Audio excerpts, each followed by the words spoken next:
c'est l'homme qui n'aime pas l'homme. Il fallait tout l'ingana, Bonzambe à Sepela.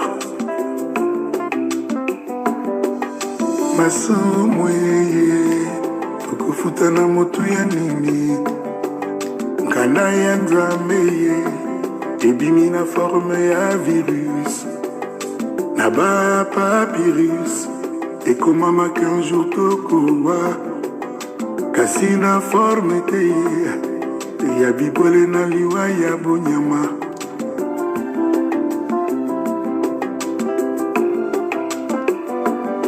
Ebembe ya imwa matanga te, Moto akunda milolenge ya imwa, Assassin kombo na ye coronavirus, Akufaka te ata na kindoki, Ata ba priere koki ete, Ba pasteur balembani ye, To senga Nzambe pardon, to change bizalien ye.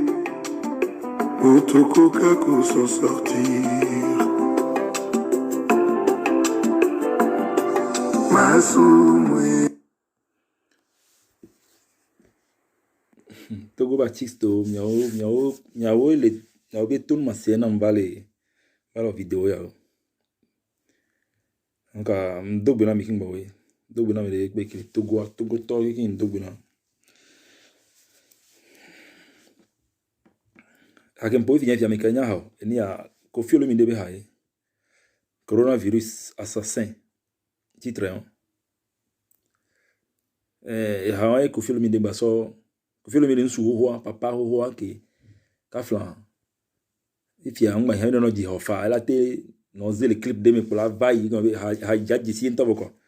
Koffi Olomide ha jesi bo ha nto jesi nyabe ele sari ke gboje na si gboto ni ko. Ndo hiabe ni bano di hore. Bo aye won gba be de ha to kususu be ni mi le ho me a. Ngba no timi o ko. Tu must ne hare jona ji no le si ento mi nye. On le sait, car on a haron tomazina répété non c'est pendant plus de 45 minutes. Parce que halé a dit l'amko. Dépend que halé on a ma. Koffi Olomide et congolais. Togo Baptiste miao ntimba fi alors vidéo yalo. Nka mi le wole nya. Nka mi le wole coronavirus benya ya keva confinement, mais ça me le confinement, mais ça me la homia. Nka mi le wo. Lemo. Zaga bambo eva de freestyle leto. Ya me siame freestyle wan. Et le statut il dit de rafito ko totane le di jonam. À part ça, rien mi bao. Mi est-ce que mi te de sou ya ou mieux, ya ou nenia. Koffi Olomide wan me wan nsu ho ma blanke. E tro di hawan. No pokli pa chan di la jeme no. Clip en danade anon boy et mon boy repeat mon boy to quoi ti so a pas freestyle ke zaga bambo de to an kemi ba o ma ne mi nja onde ekpo ware fi fiare coronavirus ba ne mi nja onde ekpo ware mi le ho me ti mi are mi bonu nyanu nyabe studio me mi na home ne mi anfo quoi mi baba na nyare ne mi le connecter ko nyano gum mega na mi quoi yete comme mi baba no mi da simi quoi. Amé ya puju kwa lawe wo live la clasher no via me la me le na pic me la belo de kinkai no nkai no mi lo mi da si mi be no nya mi da si no ko no mi te wo kwa fali pupa ke mi te ji hawari mi sebe gna de na me da amere gna de na me ke Koffi Olomide ja kwa ji hato e de hato kwa ne mi mpo nya hawa mi be ji coronavirus assassin mi be ji ha ni nya se. Et quand il va le pic, il va me cracher no via. Nka y no mi lo. Ma gwen na mi ase. Mi anoti ya be mu ko mi le wa ko. Coronavirus ale mi nyang ke la te wol Togo a. Mi le c'est Italie ben quoi. Aujourd'hui l'Amérique est le premier pays le plus touché. Est-ce que mi nyang va mo le don le ye jomi le gbovalo. Amo le ya fio le gbovalo. Amo le ya fio le gbova Togo mi le joro. Obe deux morts le Togo. Il n'y a qu'à actif le Togo. Voilà tu na mia. Il va de vous à moi. Est-ce que là tu na mia? Qui mila na nia onde du moins ça mia conseil mi le hare me mia suivre consigne ko le nami ko to mia classique no yo. Na mo amo kwa gbeti na mi nya gbo wa kwa godika. Mila na nya ba be yo lo clash. E gombe nkan yin no. Snake ya we na fi vale wo video ya ko nyabe na nyako mpoko po video ore est-ce que ehia video ne ko double atiku no be numéro ore ndi pala yo ato na wa a do wa ho kin gbo ho ma ba na wo jire te pe ana gba le pe na wo nya ba na gumi gana mi gbalo o changba de hato po ta ma la profiter de hareto imina se e jila jomi wala trova ancora mi che wala trova imposant le maison e nyo so nko vale won ko nya no segun e nyo so nko lo won ko nyo so nko ba o fi yen won ko obo mariage na ekudo Marie la Rosa beleke ma tro na si afi ko bla e gboro le caméra fun bebu na egbele won le mouton brut là où il est attaché ko gbe attaché le fun pour le brouter le fun mimi hia ba ava s'expliquer nyawa ka fala misa ekudo nke vele dia ko nyawa hia ale ko chon la ate besoin quoi. C'est comme ça. Donc, il y a un moment où les fonds pour Kamela on a pour la gbeni.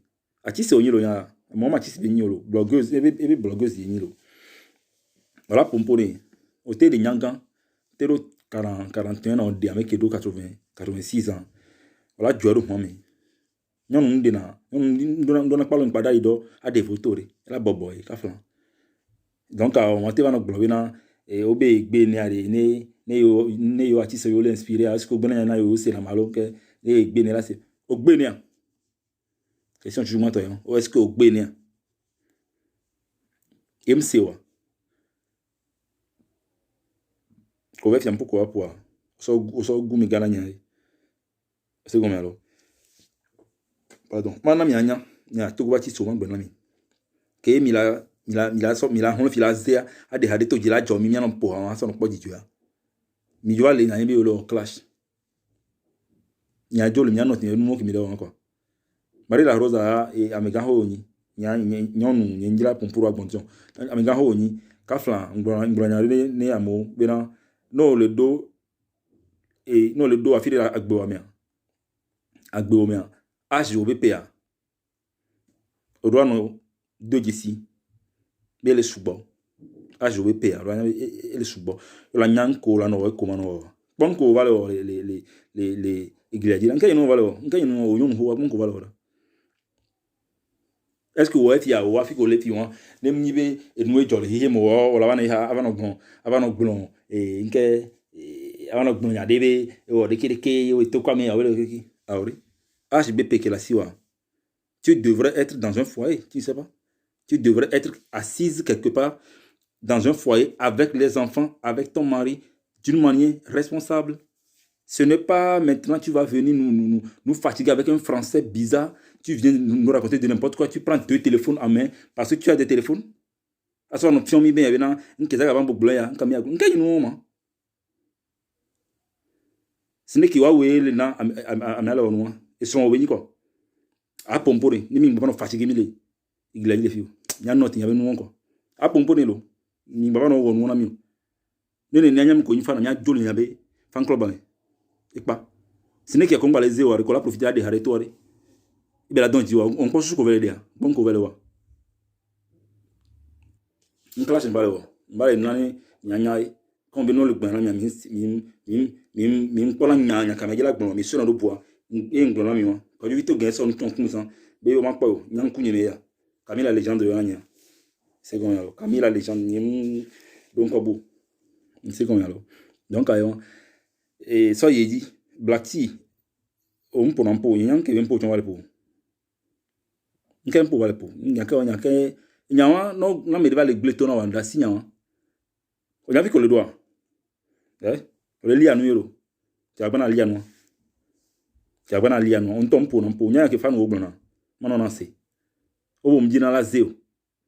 O mpo na mpo na chukaro. Ifi anka o lia zeo. No jila o direct animation. No de hareto ya. A savoir direct. Ano poha. Amo no yano kansim yano gbon ano gbon ne fa no yano kansim ano bio question no do nti plo ekpa.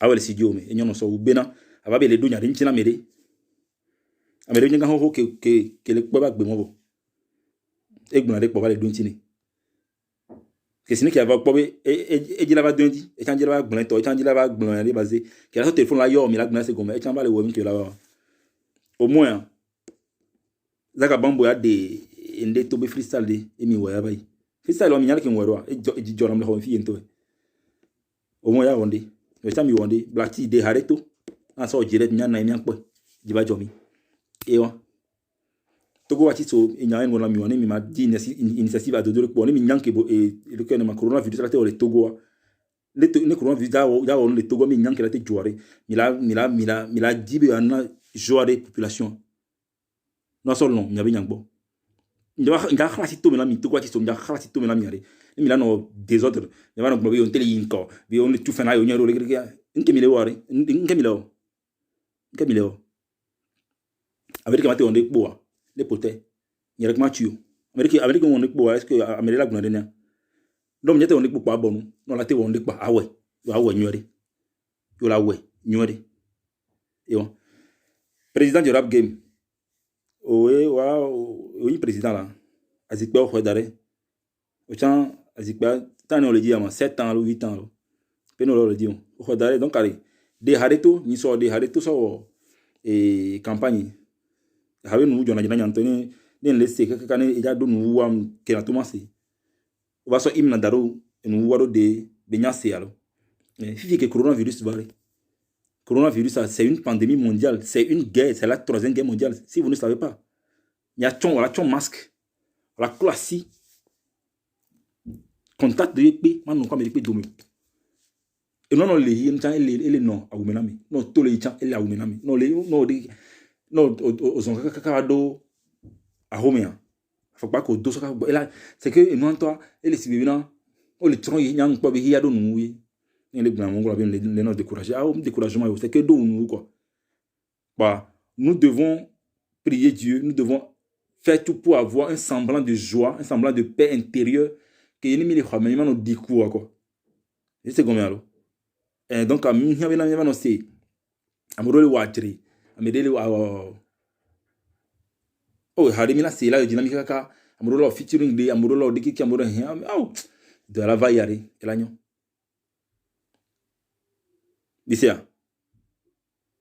Au contraire, mes grands rôles de sous, jeunesse, il y a là qui non, là qui on dit qu'il a mobilisé jeunes. Je le sais combien. Mes grands rôles de sous, ouais les on dit qu'il fait le militant. Et Boba le n'y a pas cité ou le fier à publicité là haut. Hein, président, de Haretoué, Mike, de Haretoué. Et on y a un vieux coup d'amoureux le war. Voilà ça, et des dos comme la caméra, à de la ou nous, et t'en es dit mi. Et quand il y a le classique, non, quand il y a une moment, il y a un moment, où on dit que tu m'y arrêtes. Quand il y a un moment, hein? Français B, c'est lui qui a, on voit qu'il y a les deux Français B. Je vais bannir tout ça. Au coup, c'est moi qui a banni, quoi. C'est qui? Glenolo, notre colon. On peut garder les centres aérés baisser à eau.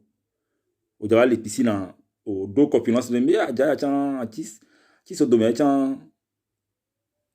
bah, talent la bois, talent que copulence de la bois, soit non, et nous il est clashé bien. Nous qui vient chez nous, vers des haretos na zenya pour que donc on y a des jomis le homme.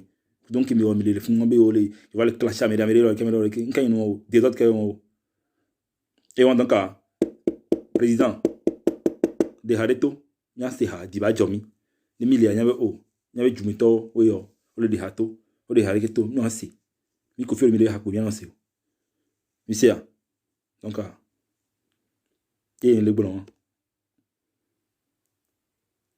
à bon attendeur demi-mot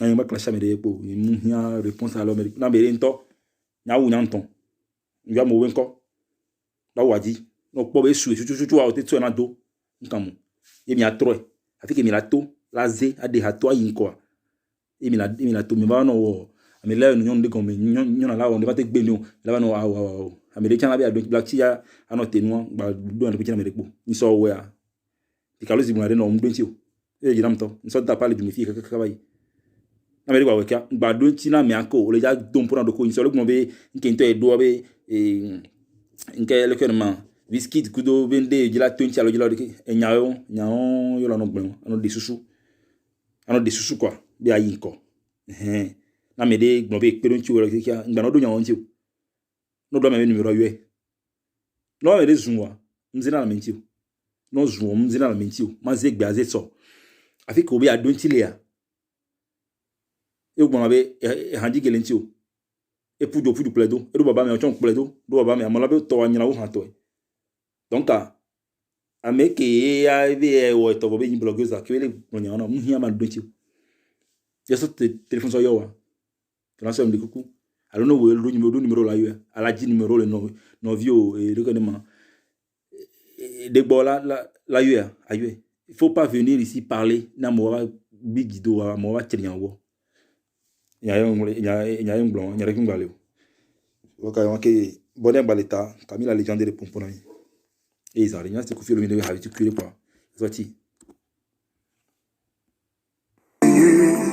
tokufuta na motu ya nini kana ya nzambe ebimi na forma coronavirus na ba papyrus et comment qu'un jour il faut tout kende na ba syllabus ya ba étudiant ya médecine antidote ya coronavirus ezate humanité za coller la ta vaccin confinement confinez-vous confinons-nous confinement. Le virus est dehors partout, méchant, vorace et barbare. Enfermons-nous comme en temps de guerre. L'ennemi n'a pas de visage et nous on est de tous âges. Nous et ceux qu'on aime, nos enfants en bas âge. Confinons-nous. Restons à la maison. Donc, il y a un temps. Il est du ça. Confinement. Le virus n'a pas de visage. Et ça, on peut même laisser au là, il y a quoi d'ici. Restons à la maison. Il y a notre